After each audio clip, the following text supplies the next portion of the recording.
Hi guys, so again let's start with word of the day.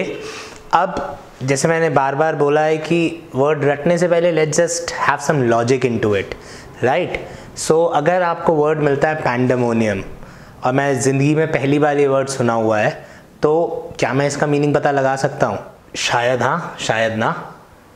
Let me try and divide this word into 3 parts. अब जैसे आपने अगर मेरी classes आप regularly देख रहे हो तो अभी हमने पेंडेमिक की बात की थी और उसमें मैंने पैन के मीनिंग को बताया था। आई थिंक पैन का मीनिंग याद रखना तो आसान होगा क्योंकि छोटा सा शब्द है। पैन का मीनिंग होता है ऑल। इसका मतलब हमें याद भी नहीं रखना है। अगर मैं DEMON क्या होता है? DEMON होता है विच इज़ डीमन। डीमन मतलब राक्षस। सो पैंडेमोनियम का मीनिंग क्या हो गया? वो जगह जहाँ पे हर तरफ राक्षस ही राक्षस हो। तो इस वर्ड का जो ओरिजिन था, it was called a place of evil, बुरी चीज़ों की जगह। अब जैसे जैसे हम ग्रेजुअली मॉडर्न इंग्लिश में आए हैं, इसका मीनिंग क्या हो गया है? A place where there is a lot of noise और कन्फ्यूजन। वो जगह जहाँ पे बहुत ज़्यादा शोर हो या कन्फ्यूजन हो। सो पहले इसका मीनिंग लिख लेते हैं। कंफ्यूजन या फिर lot of noise, right.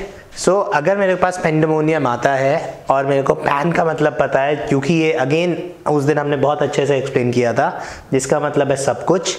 IUM gradually हम पढ़ेंगे, दिस इज जस्ट 3 लेटर्स जिससे कि हमारा ये शब्द नाउन बन जाता है, राइट। सो बचा क्या? डीमन। डीमन मतलब राक्षस। तो सब जगह राक्षस ही राक्षस। इसका मतलब है कि ये शब्द कोई बुरा शब्द है। तो अगर मैं मीनिंग देखूंगा, 4 मीनिंग्स होंगे, तो जो शब्द थोड़ा सा बुरा होगा वो इसका मीनिंग होगा। इसका एग्जैक्ट मीनिंग है a place where there is a lot of noise और कन्फ्यूजन। सो अगर इस शब्द का उल्टा शब्द हमें लिखने को आता है तो इस शब्द का उल्टा शब्द क्या होगा? कन्फ्यूजन की जगह शांति, तो इसका उल्टा शब्द हो जाएगा पीस। तो peace is the antonym of pandemonium, right. So this is one word जो अभी रिसेंटली एग्जाम में आया था। ऑप्शंस में पीस लिखा हुआ था बट आप यहीं कंफ्यूज हो गए। तो जब भी कोई बड़ा शब्द आता है जिसमें कि 6, 7, 8 लेटर्स से ज़्यादा लेटर्स हैं, तो बहुत ज़्यादा केसेस हैं, अराउंड 80% चांसेस हैं कि वो रूट वर्ड हो। और अगर मेरे रूट वर्ड ठीक से हुए हैं तो मैं उनमें से 7, 8, 9 वर्ड्स को आराम से डिसाइफर कर सकता हूँ और उसका मीनिंग निकाल सकता हूँ। सो पैंडेमोनियम मीनिंग हो गया कन्फ्यूजन या फिर लॉट ऑफ नॉइज। अब इसका एक बहुत बेसिक सा एग्जाम्पल है। अगर हम प्रियदर्शन की मूवी, साजिद नाडियावाल की मूवी देखें, जैसे हाउसफुल आती हैं, या जिसमें लास्ट में वो सब एक दूसरे के पीछे भागने लगते हैं, बहुत सारी ऐसी पिक्चरें आई हुई हैं कॉमेडी। तो that kind of situation is called pandemonium. So ठीक है, तो हमारा वर्ड ऑफ द डे था पेंडेमोनियम। अब हम स्टार्ट करते हैं अपनी क्लास के साथ। सो आज की जो क्लास है दैट इज़ अबाउट प्रेपोजिशंस। जब हमने प्रेपोजिशन का इंट्रोडक्शन की बात की थी तो एक बहुत इंपॉर्टेंट चीज़ मैंने बोली थी कि आपको कंफ्यूजिंग प्रेपोजिशंस का पेयर याद रखना पड़ेगा। तो आज हम एक ऐसे प्रेपोजिशन के पेयर की बात कर रहे हैं जिन दोनों का मीनिंग 90% बच्चों को हिंदी में गलत याद होता है। गलत याद होता है मतलब ऐसा याद होता है जिसका एग्जाम में कोई फ़ायदा ही नहीं होना। जब मैं अपनी क्लास से पूछता हूँ या अगर मैं आप लोगों से भी पूछूं कि बाय का क्या मीनिंग होगा, तो अगर मेरी क्लास इस वक्त 100 लोग देख रहे हैं तो 90 बोलेंगे द्वारा। और अगर मैं पूछता हूँ विद का क्या मतलब होगा, तो अगेन 90% बोलेंगे साथ, जो कि गलत नहीं है, जो कि बिल्कुल ठीक है मीनिंग। लेकिन एग्जामिनर इसी बात का फ़ायदा उठाएगा। वाई? बिकॉज जब हम इंग्लिश में प्रेपोजिशंस की बात करते हैं तो इनका यूसेज बदल जाता है। तो आज हम बात करेंगे बाय और विद, जहाँ पे ना बाय का मीनिंग द्वारा है और ना विद का मीनिंग साथ है। इन दोनों का हिंदी मीनिंग सेम हो जाएगा, राइट। तो अगर आप द्वारा और साथ से जाएंगे और ऐसा कोई क्वेश्चन आया तो हो सकता है आप ना विद लगाएं ना बाय लगाएं, जो हिंदी में फिट हो रहा होगा वो लगा दे, राइट। सो मैंने यहाँ 4 एग्जाम्पल्स लिखे हैं। सबसे पहले I would want you to think कि कौन सा ठीक है कौन सा गलत है। तो पहले वाले सेंटेंस की बात कर लेते हैं। आई ईट बाय अ स्पून और आई ईट विद अ स्पून। सो एक बार सोचिए कि आपके हिसाब से कौन सा ठीक होना चाहिए, राइट। सो अगर आप लोगों को लगा कि बाय अ स्पून ठीक है, विद अ स्पून गलत है, तो आपने गलत सोचा। और जितने लोगों ने विद अ स्पून सोचा उनका आंसर सही हो गया, राइट। अब हम आते हैं दूसरे वाले पे। I learn English by watching Vita trainers and I learn English with watching Vita trainers. So अगर आप लोगों को लगता है कि by watching Vita trainers answer होना चाहिए तो बिल्कुल ठीक, with गलत हो गया। अब अगर आप इस 4 सेंटेंसेस को देखोगे तो सबसे पहली बात क्या है कि आप खाना कैसे खाते हो और आप इंग्लिश कैसे सीखते हो। क्वेश्चन सेम है, एक जगह पे मेरा प्रेपोजिशन क्या हो गया विद और एक जगह पे मेरा सही आंसर क्या हो गया बाय। तो आज हम इन प्रेपोजिशंस की बात करेंगे जब ये दोनों हमारे एक ही सवाल का आंसर देते हैं, दैट इज हाउ। आप कोई भी काम कैसे करते हो, तो आप हाउ के आंसर में विद और बाय आ सकता है। मैं फिर रिपीट कर रहा हूँ, इनका मीनिंग द्वारा और साथ नहीं होगा। तो आपको ये ध्यान रखना है कि आप द्वारा और साथ याद करके पेपर देने जाओगे तो आपका क्वेश्चन गलत हो जाएगा। सो अब हम बात करते हैं कि यहाँ पे बाय क्यों नहीं आया, विद क्यों आया, यहाँ पे बाय क्यों आया, विद क्यों नहीं आया, राइट। तो हमें क्या ध्यान रखना है, हमें ध्यान रखना है कि बाय और with can also mean how. So now let's talk about by and with. अब जब हम बाय और विद की बात करते हैं कैसे हुआ है, अगर मैं इसको हिंदी में रटने की बात करता हूँ या मैं याद करके जाने की बात करता हूँ, तो हम ये याद कर सकते हैं कि बाय के साथ बाय वर्ब के साथ आता है और विद नाउन के साथ आता है, या बाय आईएनजी के साथ आता है और विद नाउन के साथ आता है, जैसे कि आपने एग्जाम्पल्स में देखा होगा बाय लर्निंग और विद अ स्पून।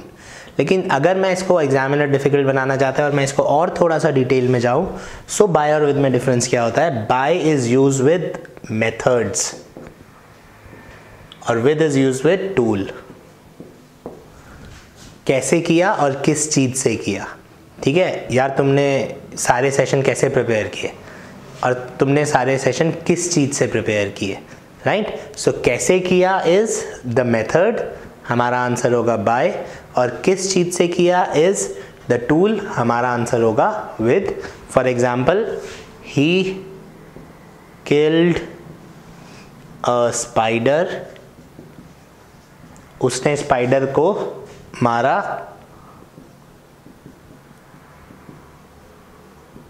कैसे मारा, पीट पीट कर मारा लकड़ी से, राइट। अब ये एग्जाम में आता है, 2 फिल इन द ब्लैंक्स है, कैसे मारा, हाउ का आंसर हो रहा है, बाय और विद मेरा आंसर हो सकता है। अब अगर मैं रट के गया हुआ हूँ, आपको रटने वाला तरीका ज़्यादा पसंद है, तो आईएनजी इज़ अ वर्ब, आप यहाँ बाय लगा दीजिए, स्टिक इज़ अ नाउन, यहाँ पे आप विद लगा दीजिए। नहीं तो कैसे मारा, मेथड, पिटाई करके, this is my action, action है तो मैं यहाँ पे क्या लगाऊंगा बाय, और किस चीज़ से मारा, ये मेरा हो गया टूल, तो मैं यहाँ पे क्या लगाऊंगा with. So this is how we solve it, कैसे मारा और किस चीज़ से मारा। अब बहुत कॉमन एरर्स आती हैं, he killed a man dash a gun.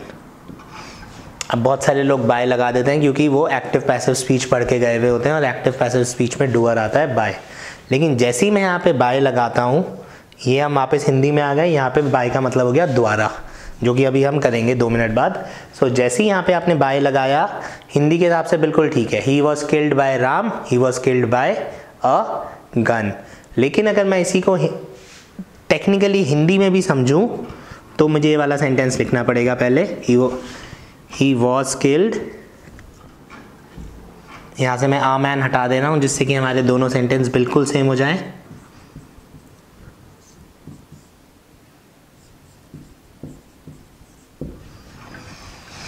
He was killed dash अगन, he was killed dash Rahul, right. अब अगर मैं यहाँ दोनों में बाय लगा देता हूँ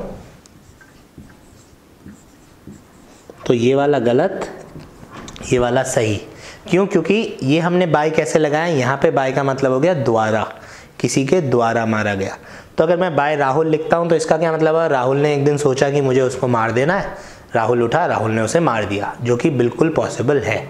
लेकिन जैसे ही मैं लिखता हूँ he was killed by a gun, इसका क्या मतलब हो जाएगा कि आज बंदूक सुबह सुबह सो के उठी, बंदूक ने सोचा यार आज चलो इसको मार देते हैं, और बंदूक गई और बंदूक ने उसे मार दिया। सो अब बंदूक और a gun can not do that, right. So बंदूक क्योंकि जाके आपको नहीं मार सकती, बंदूक is more of a tool, बंदूक से राहुल आपको मारेगा राहुल ही, राइट। सो अगर आपका कोई दोस्त राहुल है तो थोड़ा ध्यान रखना उससे, अब तो मारेगा तो राहुल ही, बंदूक नहीं मारेगी। बंदूक इज जस्ट अ टूल जिसको इस्तेमाल किया जाएगा किसी को मारने के लिए, राइट। सो इसलिए बाय अ गन यहाँ पे गलत हो गया, यहाँ पे because this is a tool we'll have to use with a gun and this is a person जो कि ये काम कर सकता है, तो हम आराम से बाय लिख सकते हैं। तो हमारे को थर्ड मीनिंग क्या मिलता है बाय का, जब हम डूअर की बात करते हैं इन पैसिव स्पीच।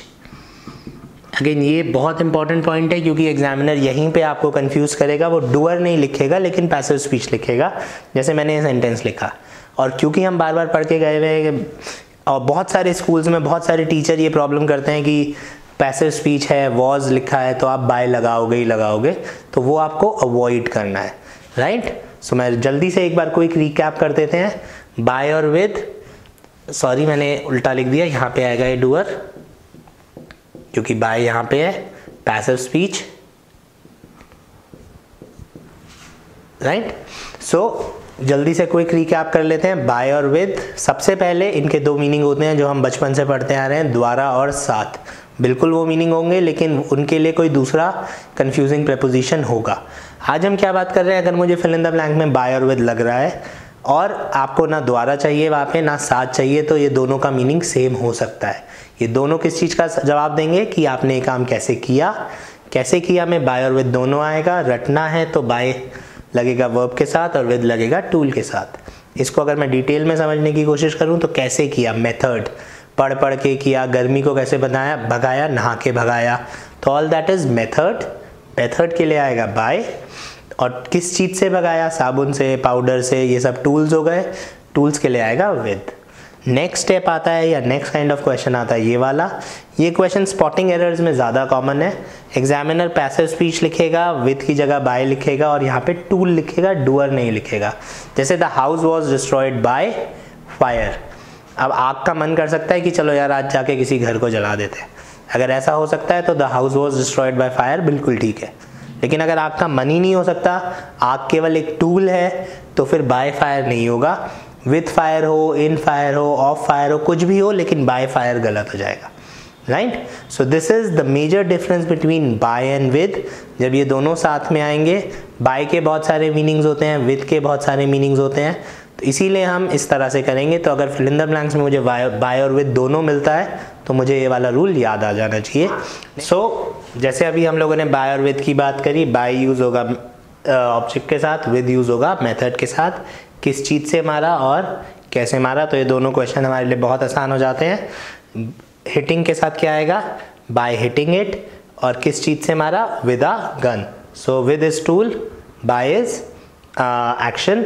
अब अगर मैं इनके ऑपोजिट्स की बात करूं, बाय और विद का उल्टा, किस चीज़ से नहीं मारा है, कैसे करके नहीं मारा, तो हमारा क्वेश्चन आसान हो जाता है, बिकॉज इन दोनों का ऑपोजिट विदाउट होता है। तो विदाउट केवल विद का ऑपोजिट नहीं है, आपको क्या ध्यान रखना है, विदाउट जो है वो बाय का भी ऑपोजिट है, right. So without is opposite of both of them. तो मैं दोनों जगह पे आराम से विदाउट लिख सकता हूं बिना खुद सोचे, राइट। सो बाय और विद, अगर ये हाउ का आंसर दे रहे हैं, कैसे मारा का आंसर दे रहे हैं, तो इन दोनों का ऑपोजिट विदाउट होगा। बिना मारे मार दिया, बिना पिटाई करे मार दिया, बिना बंदूक के मार दिया। So without is opposite of both by and with. So this is about the preposition by with, opposite इसका without. Next time हम फिर दो या तीन confusing prepositions pair करेंगे।